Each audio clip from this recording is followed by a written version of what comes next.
Hey guys, what's up? So I'm going to do a quick set tonight. I'm kind of running out of daylight here, so I'm going to try and get this done. We're going to do a round that's going to incorporate 4 exercises. I have my rings set up on a pull-up bar, so I'm going to do inverted rows on the rings, into some push-ups, bodyweight squats, and I have my Macebell over there. If you don't know what that is, I'll show you that in a second. We'll do a few swings with that. That'll be one round.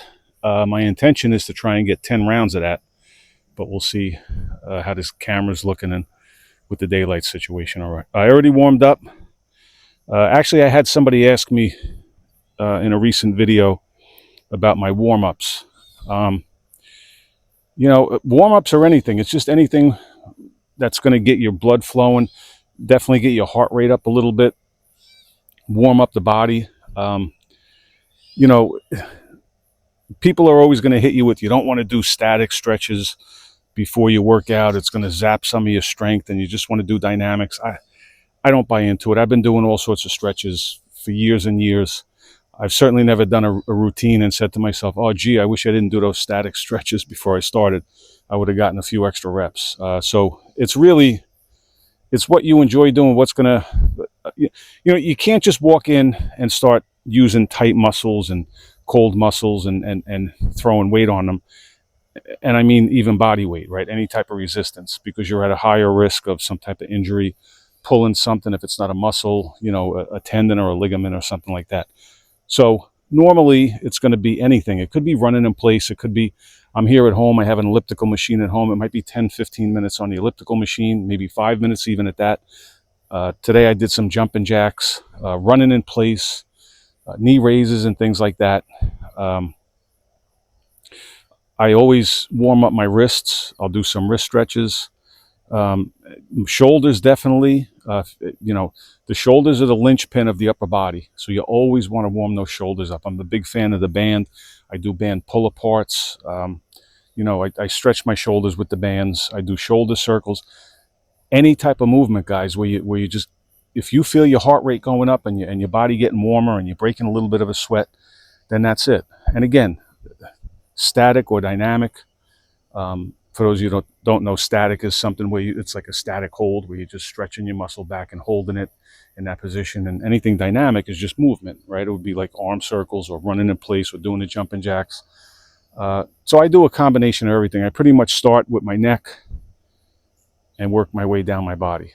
If you're that interested, I mean, I can certainly do a video on it and just show exactly what I do and all the moves most of the moves that I incorporate. But warm up and stretch, very important, very important. And I'd like to say that it's even more important at my age, at 61. It's important for everybody. I don't care if you're 16 or 61. It's important to stretch your body, okay? So let's get into this. We're going to start with the inverted rows, push-ups, squats, swing the mace bell. That's one round. I'm going to try and squeeze in 10 rounds if we have enough daylight.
All right, guys, that's 2 rounds down. I don't know if you caught it, but the first round, in my haste to get through this workout, I forgot the squats. So I did a double set. I did 30.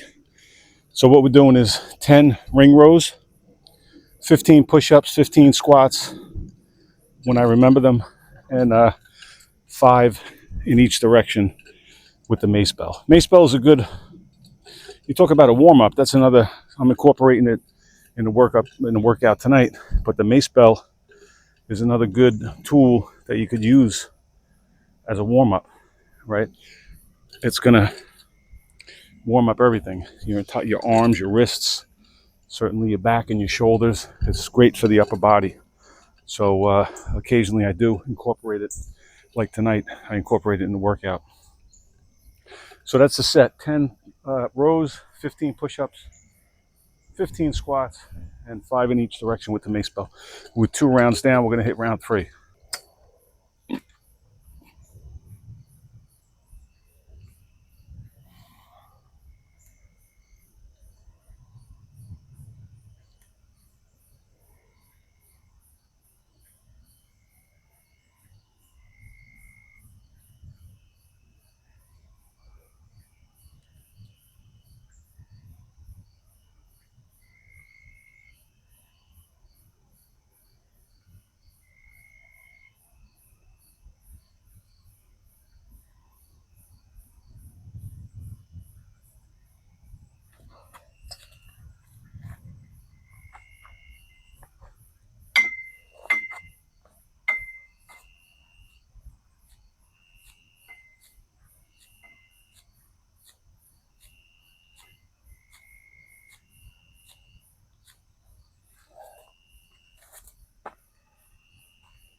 All right, guys, so that's 4 rounds down. Got a little bit of daylight left.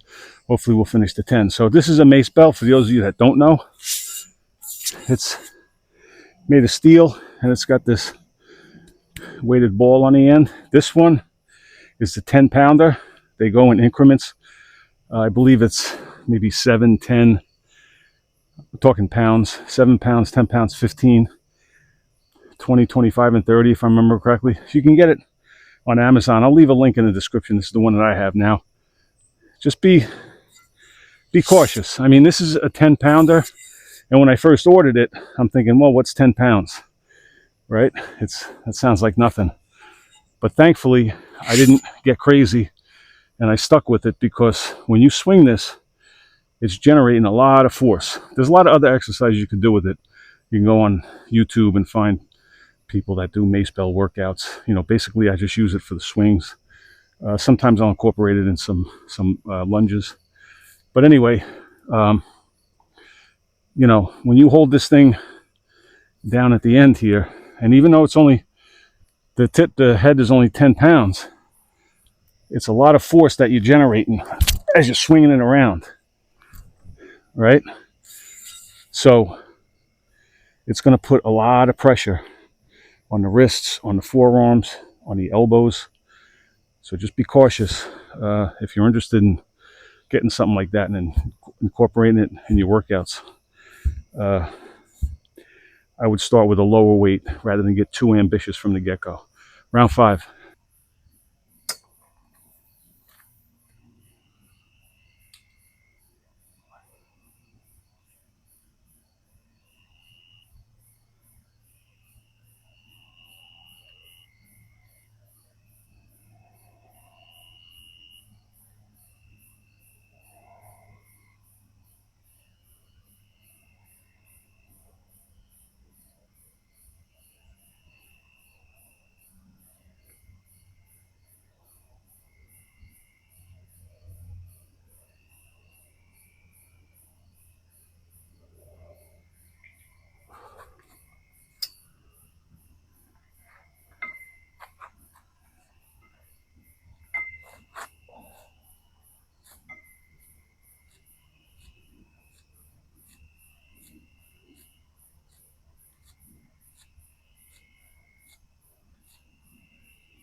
All right, guys, that was 5, 6, and 7.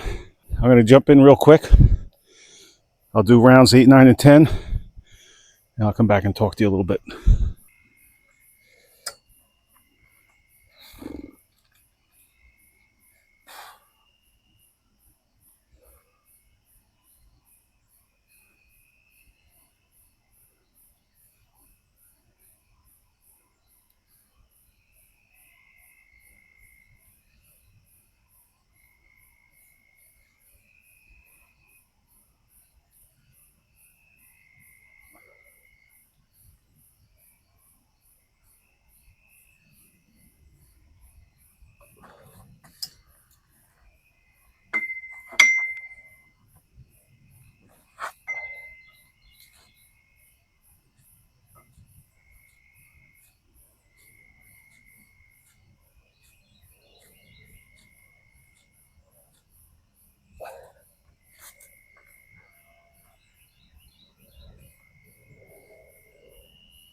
All right, guys, really ran out of daylight.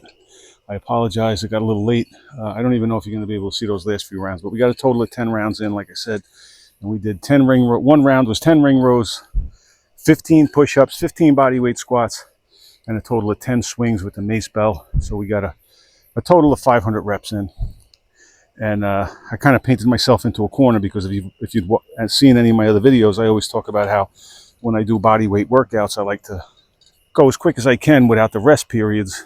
You know, keep the rest periods to a minimum because I'm always trying to keep the heart rate up. And I got my wish tonight, trying to beat the sunset. Somebody asked me, I had a comment asking me about the pull-up bar and stuff. Everything you see here, pretty much, I get everything off of Amazon. I'll leave a couple of links in the description. Maybe I'll do a quick video and just go over some of the equipment that I have here. But pretty much everything you see was purchased on Amazon. Also, you know, I wanted to address, you know, I don't know if any of you guys watching me, if you're on social media, you know how it is. You know, there's always going to be haters out there. But really the message I want to give you is just do your own thing. Don't worry about everybody's opinion. You know what they say about opinions, right? On one of my recent videos, I got a comment, and this guy said, everything you do is wrong. Everything. What are the odds that everything I do is wrong? According to this guy, pretty good. But, you know, I take it with a grain of salt. I know it's coming from a nameless, faceless, probably somebody with serious issues, self-esteem issues that's just looking to tear other people down. So don't take anything seriously. Just find what works for you. Everybody's always asking, what's the best way to do this? The best way to do it for you might not be the best way for me. All I'm doing here is showing you what I do. I've never come on social media. I've never done a video and said, hey, this is the best way for everybody to do it, because that's not true. Everybody is different, right? Everybody has different limitations, different talents, different, you know, you might have mobility issues. Everybody has a different physiology. There's no right, 100% right one way for everybody to eat, for everybody to exercise. But again, like I always talk about, there's the basics, right? There's always the basic pull, a push, some type of squat for the lower body, and then a hinge for the core area. Those are your 4 basic moves. What you want to graduate to, once you master the basics or become comfortable with the basics, what you want to go and do after that, any other modality is open, right? If you like If you're drawn to something like a kettlebell workout, or, you know, just a basic going to the gym and doing a basic bro split, you know, back and by, chest and whatever works for you, it's right. That's the right thing for you. But don't push your stuff on anybody else and say that this is the best way to do it. And if you don't do it this way, you're doing it wrong. It's bullshit. All right? So we'll leave it at that. Appreciate you being here, and I'll talk to you in the next one.